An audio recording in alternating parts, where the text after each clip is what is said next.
Okay, let's chat a little bit more about these watercolors and my findings and the rest of my doodling process. I enjoyed working with particularly these colors because they're some of my favorite colors so much more this time around. I don't know if it was the slightly rougher paper, the fact that I have worked with these colors a little bit before and know my way around it a little bit more, but the granulation that I was able to achieve with this time around was so much better than on the actual Paul Rubens watercolor paper. That paper doesn't do these colors justice. This paper, like any other rougher kind of paper, is so much better for these colors. I love how they ended up in their dried stage. I really liked watching how they were spreading out on the paper. It was very magical to watch, and I hope you enjoyed it as well.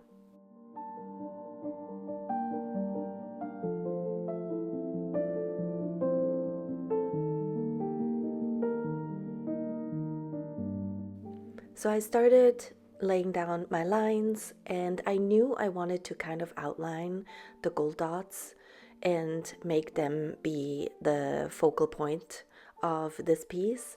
But when I started outlining them, I couldn't help but see creatures like little stick figures. And so I went with that theme and just kind of leaned into that a little bit more. And I really like how it turned out. It's very whimsical. This one's holding a balloon.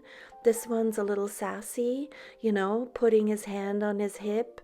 And I just really enjoyed it. The one in the corner over there is having a good time all by himself. I don't know if he's running away or what is he doing. We don't know. And then these ones also looked like little alien creatures as well.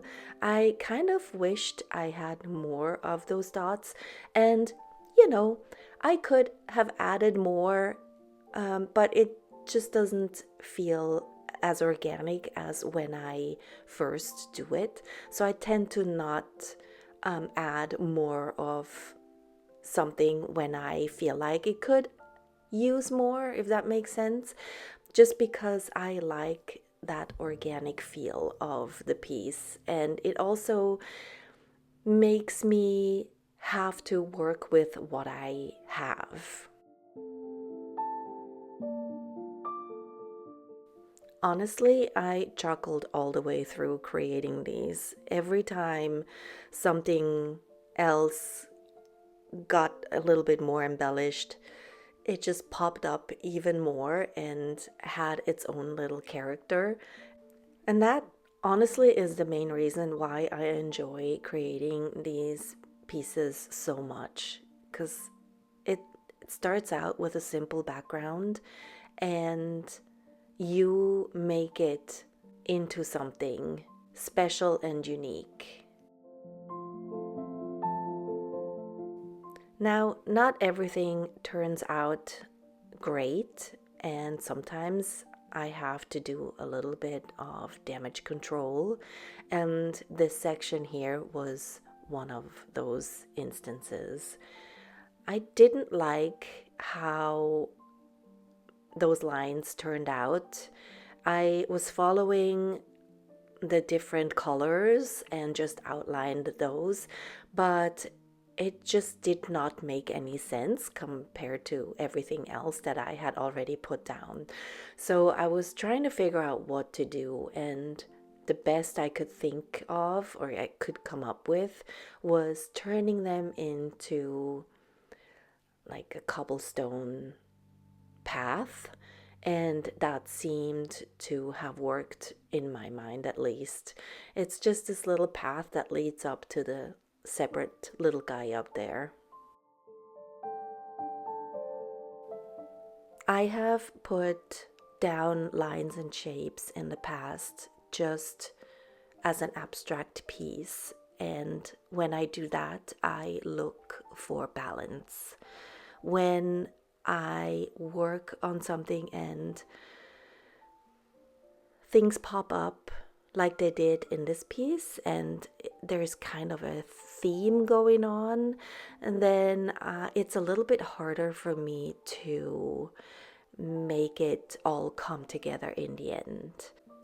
So I had to come in and fix some of the lines that I had previously put down because I didn't know where it was going, and as I was working with it, I had a much clearer idea of where it was going to end up.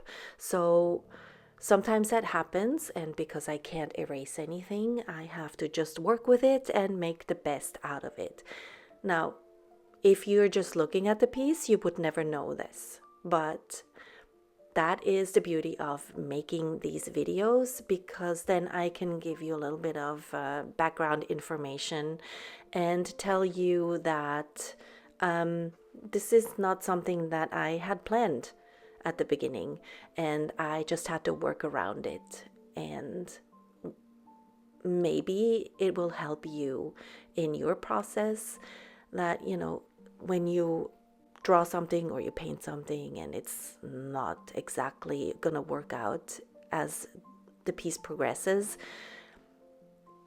not to throw it away and to try and work with it.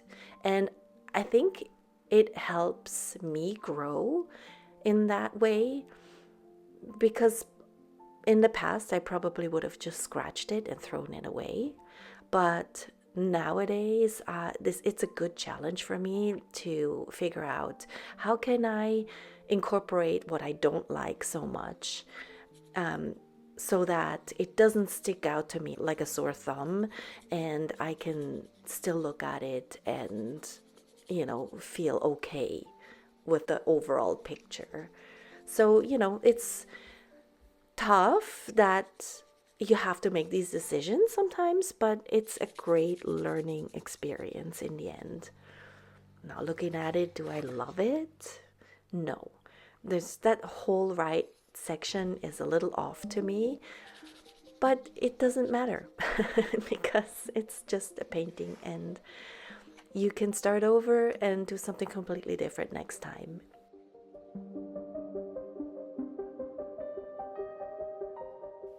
And here's the thing. I want you to know that I was never a doodler. I didn't even know what that really meant. Sure, I have, you know, scribbled during a phone call and things like that, but I never consciously sat down and took out a piece of paper and started doodling. That was never a thing for me. I did love watercolors from early on, and I did love drawing from early on, but doodling was not something that I thought I would be interested in. And if you are someone like me and this is how you feel, and you feel like you want to explore this type of art a little bit more, but you feel like, you know, maybe because you don't come from a doodling background, maybe you shouldn't, please disregard those feelings and just start. If this is something that you like and that you like watching and you would like to explore and you have no previous history whatsoever of anything, it doesn't matter. Who's to say that you have to have been a doodler before this? No one. Just do whatever the heck you want to do. And maybe with practice, you too will find your style and you will get better, and you will, learn for yourself what looks good. What I'm doing might not look good to a lot of other people. Most of you seem to like it, so I'm just gonna keep exploring. And I want you to do the same. Don't restrict yourself and listen to your inner thoughts too much. So I will give you permission here and now to do whatever the heck you want to do when it comes to art. Got it? Great.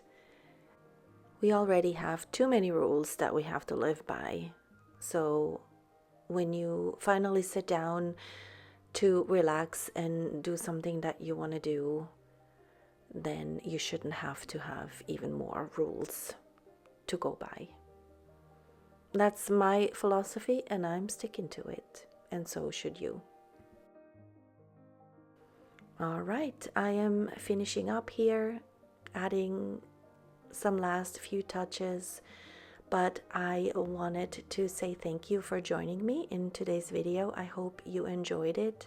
It certainly made me chuckle, and if it made you chuckle, please let me know. I want to know what you think about this and if my thoughts resonate with you. Also, I have not forgotten about the giveaway that I want to do for having reached 10,000 subscribers. So I want to talk about that in my next video. So if you don't want to miss this, make sure you are subscribed to the channel, and liking and sharing and saving all helps my channel grow. So thank you so much, and I will see you next time.